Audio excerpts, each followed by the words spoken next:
E aí, nono, vamos para mais uma aula aí. Dando continuidade à aula que eu parei na semana passada, eu falei sobre a progressão de como surgiu a União Europeia, né? E hoje eu vou entrar justamente no assunto União Europeia, né? Então, a primeira coisa que eu quero que vocês saibam, por enquanto, né, constituído por 28 países, a UE, que é a sigla abreviada da União Europeia, é um bloco mais avançado do mundo, né? Em termos de integração. É um país com culturas e economias diversas, né? Diminuindo a competição e incentivando cada vez mais a cooperação entre os países membros. Lembrando, não são todos os países da Europa que faz parte da União Europeia. Aqui a gente vê uma seção, né, dividida em partes, como os que estão em rosa são os países que fundaram a União Europeia. Depois tiveram suas ampliações e os países que foram entrando depois. Para vocês verem aqui, o lilás foram os anos, aí foi chegando para o mais claro, e aí eles foram fazendo parte, né? Hoje em dia não é qualquer país que pode entrar, precisa de critérios para poder entrar na União Europeia. Então, o Tratado de Maastricht, que definiu, né, a União Europeia, que a União Aduaneira e a União Econômica e Monetária dos países membros da União Europeia adotaram as seguintes medidas. Quando teve esse tratado lá de Maastricht, eles tiveram algumas medidas. Quais foram as medidas que eles entraram, né, que fizeram? Incluiu o comércio dos países membros com países não membros por meio de uma criação de taxas e impostos comuns para a importação desses produtos, livre circulação de bens, de serviços, de pessoas, de capitais no interior do bloco. Outro motivo, criação de uma zona de comércio livre, com redução e substituição de impostos e taxas sobre o comércio realizado entre os países membros. Também teve criação de leis fiscais de trabalhadores comuns. A introdução de uma moeda única, que é o euro. Em janeiro de 99, Alemanha, Áustria, Bélgica, Espanha, França, Finlândia, Islândia, Itália, Luxemburgo, Países Baixos e Portugal, eles apresentaram o lançamento de ouro, né? Uma moeda da União Europeia, que em 2002, como cédulas criadas para circular para pagamentos pagos e como moedas nacionais dos países adotados, como o euro, né? Pelo euro, acabou sendo extintas. Alguns países, eles não aderiram à moeda logo de cara, né? Por não terem recebido as economias e os bens econômicos para sua adoção.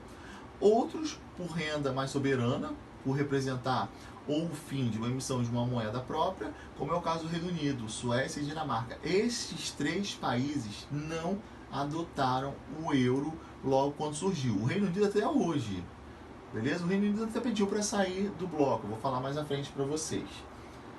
Então, nem todos os países adotaram, alguns com receios, outros, né, mais quiseram ver se ia dar certo primeiro para poder adotar o euro como moeda principal do seu país. Os maiores desafios hoje da União Europeia, né? Um país que se candidata a membro da União Europeia, ele tem que ter algumas normas. Como é que seriam essas normas? Hoje em dia, lembra que eu falei para vocês que alguns países adotaram, alguns estão esperando para ser aceito.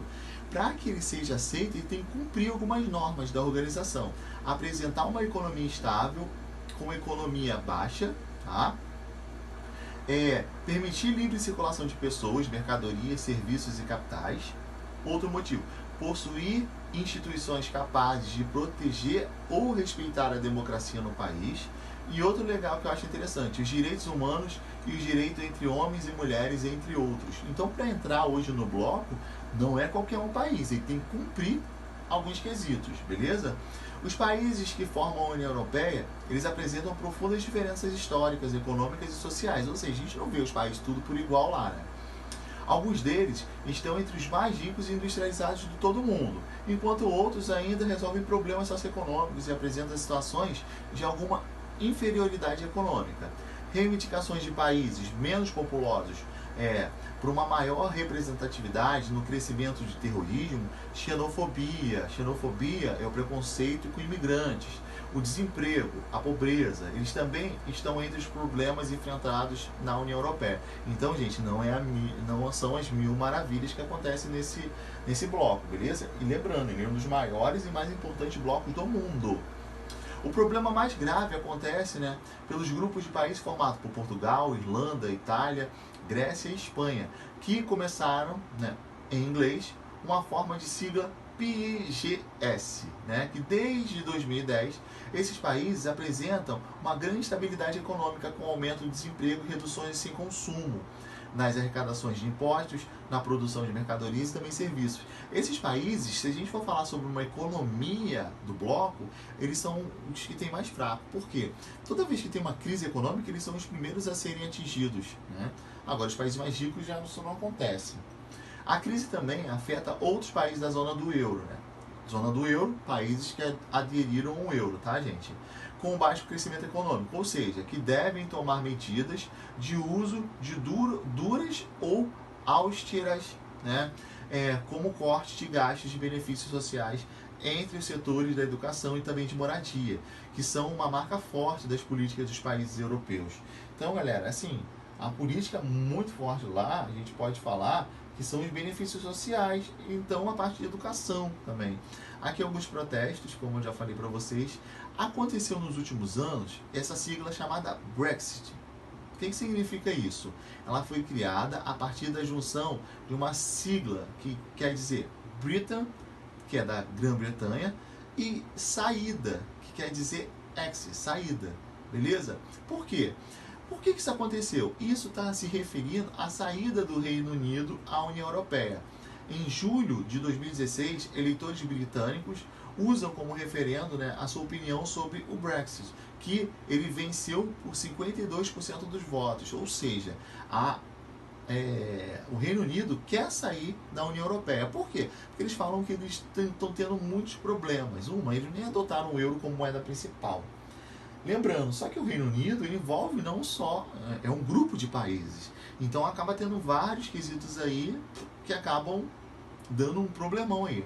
Na origem desse Brexit, há uma crise econômica europeia e a ascensão do Partido Independente do Reino Unido, que é o UKIP, né?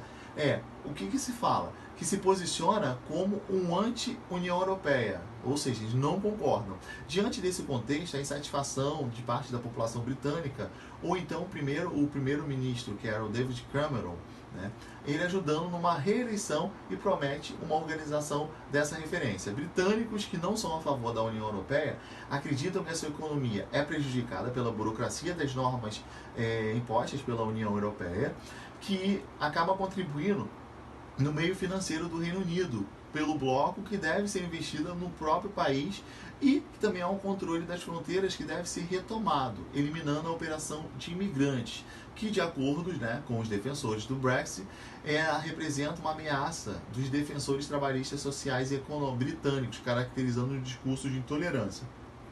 Galera, se o Reino Unido está tudo indicando agora que ele vai sair mesmo, a gente tem alguns poréns que podemos dizer sobre essa saída. A livre circulação nos países da União Europeia, isso não vai acontecer mais, porque o Reino Unido não vai fazer mais parte do bloco. Assim, mas os que defendem falam que a economia do Reino Unido ela vai ser mais independente. Tá? Eles têm vários problemas, né, em relação à União Europeia. Aqueles que são a favor da União Europeia alegam que o Reino Unido abandonou um importante mercado consumidor, sem barreiras alfandegárias e com livre circulação de mercadorias, capitais, serviços e mão de obra, né, temendo sanções econômicas até formar e intimidar os outros países para que não abandonem o bloco. O que é? Esse aqui são as pessoas que são a favor para continuar. Eles falam justamente porque essa livre circulação de mercadorias vão acabar, não vai existir. Vários serviços de mão de obra, né, muita coisa econômica vai deixar de acontecer no Reino Unido. Então muitas pessoas são a favor que o Reino Unido continue no bloco. Como negociações para a saída, que foi iniciada em 2017, para ser mais exato, em março, elas serão marcadas por longas discussões. Gente, já teve várias reuniões, né? Por razões de divergências entre os membros do governo britânico, entre estes o da União Europeia. Com ou sem acordo estabelecido entre os países, provavelmente a situação ainda vai levar alguns anos para ser solucionada. Eu vi no ano passado, né, que isso vai acontecer, que vai sair mesmo o bloco, mas já tiveram várias reuniões e toda vez que tem uma reunião dá problema e está acabando cancelando esse problema dessa saída aí. Muitos são a favor e muitos são contra. Aí, vamos ver, né? Galera, também na Europa a gente tem a CEI, que é a Comunidade dos Estados Independentes. O que significa isso, né? Ela foi criada em 91, tem 12 países das 15 repúblicas da União Europeia, da antiga União Soviética. Ou seja, quando a União Soviética se desfez, dos 15 países, 12 se uniram e criaram a CEI. Né? Porque eles queriam preservar a soberania de cada um desses estados. Apenas Estônia, Letônia e Lituânia, né, que tiveram suas intenções de ingresso na União Europeia. E o que acabaram ocorrendo em 2004 e não eles entraram, né, não integraram o bloco. Os objetivos da CEI são criadas uma federação para substituir a União Soviética, uma centralização das forças armadas dos países membros e o uso de uma moeda comum, que é o republicano. Galera, é como que quando a União Soviética acabou, eles ficaram meio órfãos, e aí esses países que ficaram órfãos se juntaram. Foi justamente a criação da CEI. Né? Eles ficaram porque eles tinham o mesmo pensamento. Tá? Apesar da sua influência exercida no bloco, a Rússia não exerce uma articulação entre os países membros da CEI, não foi capaz de garantir a prosperidade econômica da comunidade. Lembrando que a Rússia era a capital da União Soviética, lá em Moscou. Né? E a comunidade nem impede também os conflitos territoriais. Por isso, os membros da CEI, eles buscam um caminho independente, busca a relação da Rússia e aproximando-se mais com a União Europeia. Né?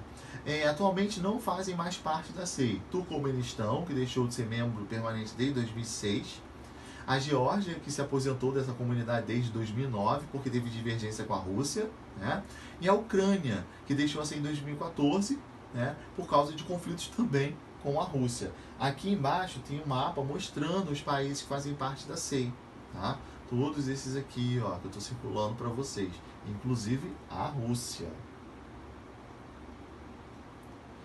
Crise na Ucrânia foi justamente o que aconteceu nos últimos anos. Né? A Ucrânia, né, que é uma ex-república soviética composta por grupos que usam ou ingressam dos países da União Europeia, entre outros que acabam se aproximando com a Rússia. Em novembro de 2013, né, o presidente de lá, Viktor, alguma coisa, né, ele recusou-se a assinar um acordo com a União Europeia em troca da redução do preço do gás importado que vem da Rússia. A Rússia importa muito gás para os países da União Europeia, tá? E desse empréstimo pago pelo país, após esses protestos de milhares de pessoas, o presidente ucraniano foi deposto. Grupos pró-Rússia, né, se estabeleceram alegando que houve um golpe de Estado. O golpe de Estado é quando derruba o governo, né, com forças contrárias. Eleições extraordinárias acabaram acontecendo lá e o Petro, né, Poroshenko, ao contrário, né, do movimento separatista pró-Rússia, ele foi eleito presidente. Aí teve problemão nessa eleição. Aí começou a ter grupos de choques de manifestantes e policiais envolvidos que eram mais intensos, com separatistas, acabaram invadindo prédios públicos. Uma situação foi se agravando mais na península da Crimeia, onde a população é de origem russa, que vive lá, né? E um referendo definido nessa anexão da Crimeia à Rússia, o que não foi reconhecido pela comunidade internacional. Para garantir essa anexação do governo russo, ele enviou tropas para a região e para a fronteira que estava na Ucrânia. E aí o governo ucraniano considerou uma ação de declaração de guerra, ou seja, Rússia, né, e Ucrânia não se deram bem por conta do território da Crimeia, que é uma anexação, né, lá na Rússia. Se vocês olharem o mapa aqui, eu vou até mostrar para vocês, ó. A Crimeia, né, tá aqui, só que a ideia era de estar de outro país, anexando a Ucrânia. Só que a Rússia é a que tomou posse dessa área aqui. Aqui, a Crimeia, a Rússia e a Ucrânia. Esse era o maior problema. Beleza? Então, espero que vocês tenham gostado. Até a próxima aula.